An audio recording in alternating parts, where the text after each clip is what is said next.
புரட்டாசி மாதம் ஸ்டார்ட் ஆயிடுச்சு. அதனால ஃபர்ஸ்ட் சனிக்கிழமை சாமி கும்பிட்டுலான்னு பிளான் பண்ணி பலகாரம்லாம் செஞ்சுட்டு குழந்தைங்கள குளிக்க வச்சுட்டு என் ஹஸ்பண்டை குளிக்க சொன்னா அவன் க்ளோஸ் அப்ல பொம்மையை பயமுறுத்திட்டு இருந்தான். டெய்லி ஆஃபீஸ் போகும்போது 3 டைம் ஃபேஸ் வாஷ் பண்ணாலும் சோப்பு தான் கருப்பாகண்டி ஃபேஸ் அப்படியே தான் இருக்கும். ஒரு வழியாக கன்வின்ஸ் பண்ணி அவனை குளிக்க அமிச்சிட்டேன். நான் பூஜைக்கெல்லாம் ரெடி பண்ணிட்டு சமைச்ச சாப்பாடு, சாதம், வடை, பொரியல், பாயாசம் எல்லாத்தையும் வச்சுட்டு வாங்க சாமி கும்பிடலான்னு கூப்பிட்டா கெத்தா வரேன்ற பேர்ல குளிச்சதுக்கு முன்னாடி கருப்பா பயங்கரமா இருந்தா இப்ப பயங்கரமா கருப்பா இருக்கான். வேற ஒன்றும் டிஃப்ரென்ஸ் இல்லைங்க.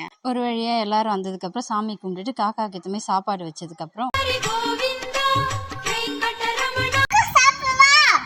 காக்காவும் வந்து நல்லா சாப்பிட்டுச்சு. அதுக்கப்புறம் நாங்கள் சாப்பாடு உட்காந்தா கீ காலி ஆயிடுச்சு. என் ஹஸ்பண்டை கடைக்கு அமுச்சு போய் கீ வாங்கிட்டு வாங்கன்னு அமுச்சு விட்டேன். ரொம்ப நேரமாக வெயிட் பண்ணி பார்த்துட்டு இதுக்கு மேலே தாங்க முடியாதுன்னு நானும் குழந்தைங்களும் சாப்பிட ஆரம்பிச்சிட்டோம். என் ஹஸ்பண்ட் வந்து சாப்பாடு எங்கன்னு கேட்டால் நீ வர வரைக்கும் வெயிட் பண்ணிட்டு இருப்போமா, எல்லாம் காலி.